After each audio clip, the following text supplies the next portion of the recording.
Hello friends, welcome to our channel. और हम पढ़ रहे हैं डायरेक्ट एंड इनडायरेक्ट स्पीच में असर्टिव सेंटेंस। तो असर्टिव सेंटेंस में आज हम पढ़ेंगे मस्ट का प्रयोग। तो कुछ सेंटेंस में हम देखते हैं मस्ट नहीं बदलता है और कुछ सेंटेंसेस में मस्ट बदल जाता है। तो मस्ट कब नहीं बदलता है, सबसे पहले ये जानते हैं। तो देखें, यदि रिपोर्टेड स्पीच में मस्ट का प्रयोग नैतिक कर्तव्य और जिम्मेदारी के लिए हुआ है तो इस कंडीशन में मस्ट नहीं बदलता है। एग्जाम्पल के रूप में अगर हम सेंटेंस देखें, he said one must do one's duty. हर किसी को अपना कर्तव्य करना चाहिए, निभाना चाहिए। तो हर किसी का या हर व्यक्ति का अपना कर्तव्य होता है, जैसे माता पिता के प्रति कर्तव्य, परिवार के प्रति कर्तव्य, समाज के प्रति कर्तव्य और देश के प्रति कर्तव्य। तो ऐसे में मस्ट जो होता है वो हमारा चेंज नहीं होता है। तो one must do one's duty, ये सेंटेंस हमारा क्या रहेगा, सेम रहेगा, केवल हमें कंजंक्शन लगाने की जरूरत है।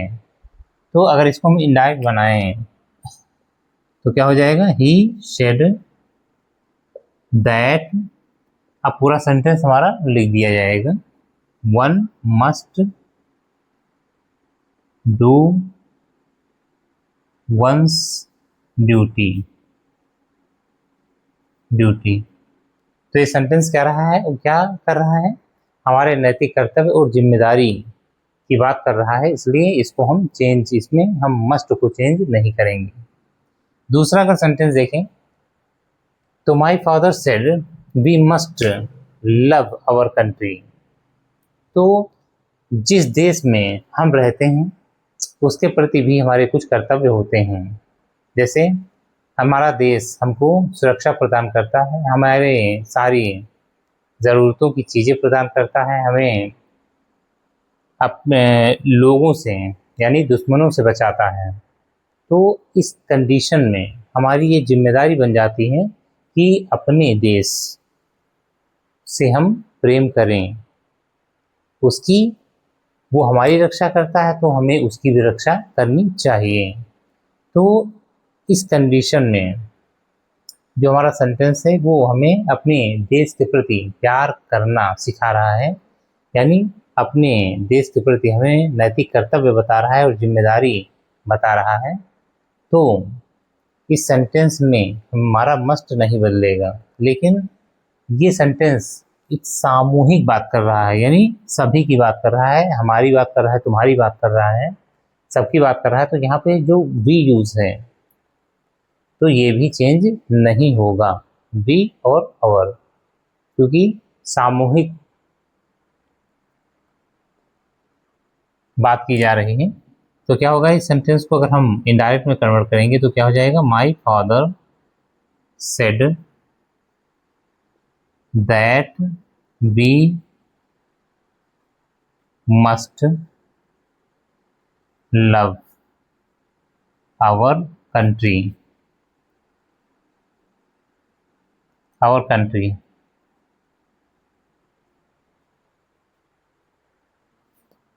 अब इसमें देखें तो they said we must obey our parents. तो we must obey our parents, हमें अपने पेरेंट्स की आज्ञा का पालन करना चाहिए। तो यहाँ पे हमारे माता पिता हमें पढ़ाते लिखाते हैं, हमें एक काबिल इंसान बनाते हैं समाज में और हमारा पालन पोषण करते हैं। तो इस टाइप से हमारी भी जिम्मेदारी बनती है अपने माता पिता के प्रति कि हम उनका ध्यान रखें या उनकी ज़रूरतों को समझें। तो ये सेंटेंस अगर हम देखें तो ये क्या है, नैतिक कर्तव्य और जिम्मेदारी की बात कर रहा है अपने माता पिता के प्रति। तो इसमें मस्ट जो होगा वो नहीं चेंज होगा, और साथ ही क्योंकि ये सामूहिक बात कर रहा है यानी सबकी बात हो रही है इसमें, तो यहाँ पे बी भी नहीं चेंज होगा। तो अगर हम इसको डायरेक्ट में कन्वर्ट करें तो क्या हो जाएगा, यहाँ पे they said that we must obey our country, our parents, sorry, our parents. अगला सेंटेंस है uncle said students must respect their teachers. तो अंकल ने कहा स्टूडेंट्स को अपने टीचर्स का सम्मान करना चाहिए। तो समाज में टीचर्स का रोल बहुत अहम होता है, क्योंकि टीचर्स अपने स्टूडेंट्स को पढ़ाते लिखाते हैं, समाज में एक अच्छा नागरिक बनाते हैं और अच्छे ज्ञान की बातें बताते हैं। तो इस टाइप से हमारी नैतिक कर्तव्य और जिम्मेदारी बन जाती है कि हम अपने टीचर्स का सम्मान करें। समाज में दो ही लोग होते हैं, माता पिता और टीचर्स, जो अपने बच्चों को आगे बढ़ते हुए देखना चाहते हैं। तो इनके प्रति हमारी जिम्मेदारी होती है कि हम इनका सम्मान करें। तो यहाँ पे क्या हो जाएगा, अंकल सेड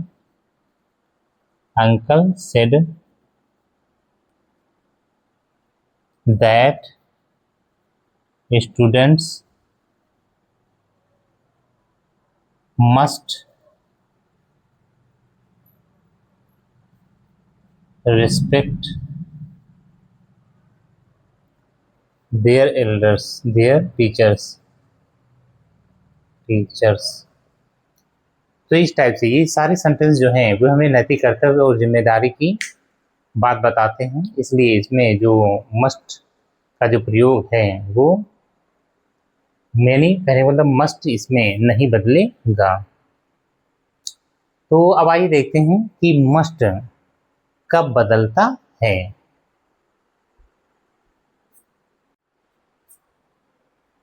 तो अब हम पढ़ेंगे मस्ट कब बदलता है। तो यदि रिपोर्टेड स्पीच में मस्ट का प्रयोग सामान्य अर्थ या बातों के लिए होता है तो मस्ट बदल जाता है। और किसमें बदलता है, has to, have to, had to, will have to या वुड हैव टू में। तो आइए एग्जांपल देखते हैं। तो सेंटेंस, पहला सेंटेंस अगर देखें हम, तो शी सेड, उसने कहा आई मस्ट गो, मुझे जाना होगा या मुझे जाना चाहिए। तो इससे दो सेंस निकलते हैं, आई मस्ट गो, मुझे जाना होगा या मुझे जाना चाहिए। तो काम फ्यूचर में हो रहा है और सेंटेंस से बाध्यता या मजबूरी प्रकट हो रही है। तो इसी सेंटेंस को अगर हम दूसरे तरह से लिखना चाहें तो हम कह सकते हैं आई हैव टू गो।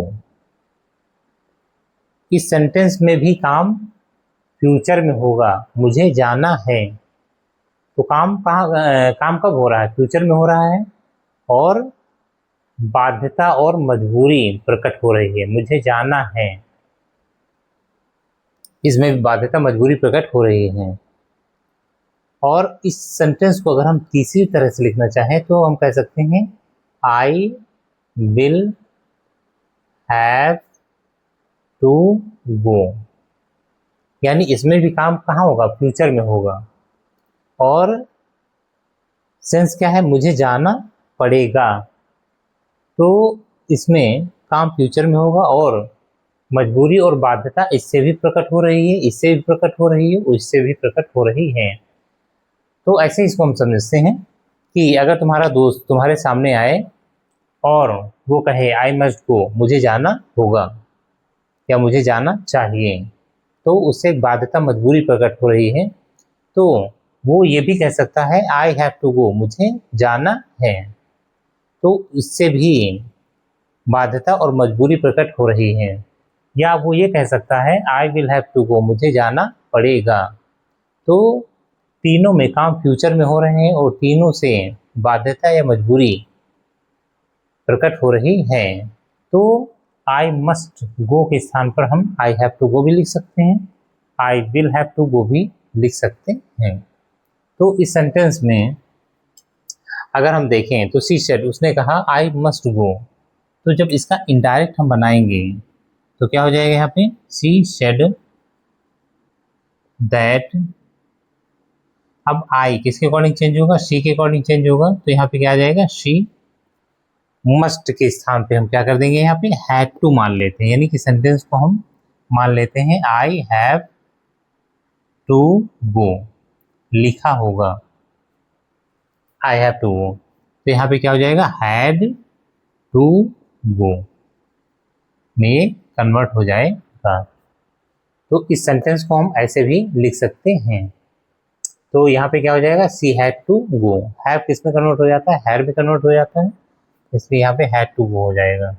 अब दूसरा अगर सेंटेंस हम देखें तो Priya said I must do this work, Priya said I must do, तो अब यहाँ पे मस्ट को हम क्या लिख सकते हैं, I have to do this work, मुझे इस काम को करना होगा या करना चाहिए।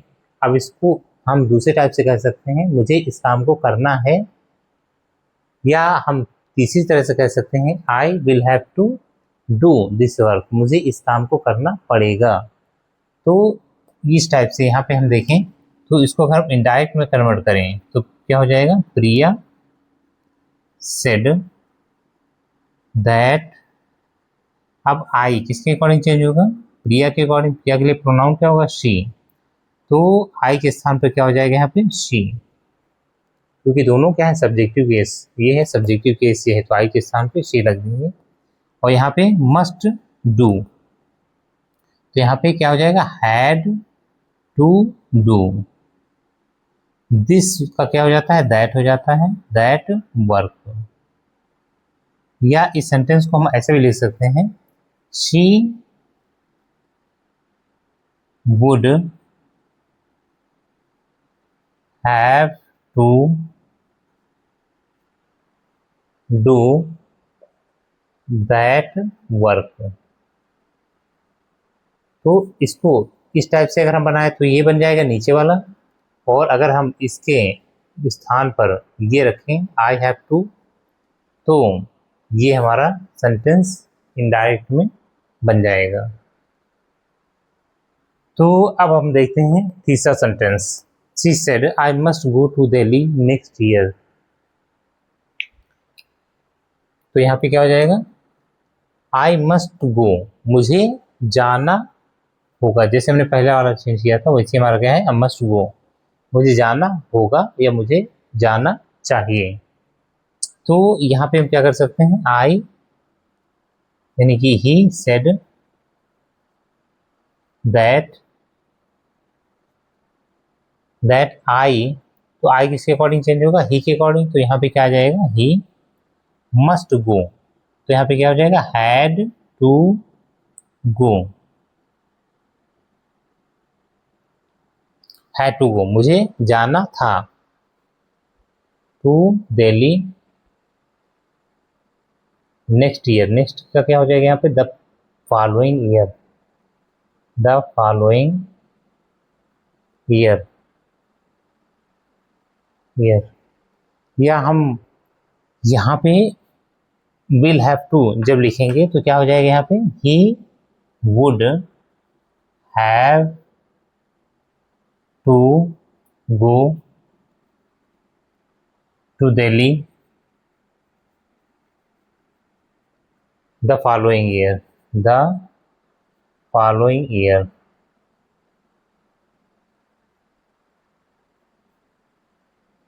ईयर। तो हम इसको यहाँ पे विल हैव टू का प्रयोग भी कर सकते हैं और यहाँ पे हैड टू का प्रयोग भी कर सकते हैं। तो इस टाइप से हमारा मस्ट जो है वो चेंज हो जाएगा किसमें, हैव टू में या विल हैव टू में। तो इस टाइप से हम इसको इनडायरेक्ट बनाएंगे। तो उम्मीद है ये चीज़ आपको समझ आई होगी। अब आइए मिलते हैं नेक्स्ट वीडियो में, तब तक के लिए थैंक्स।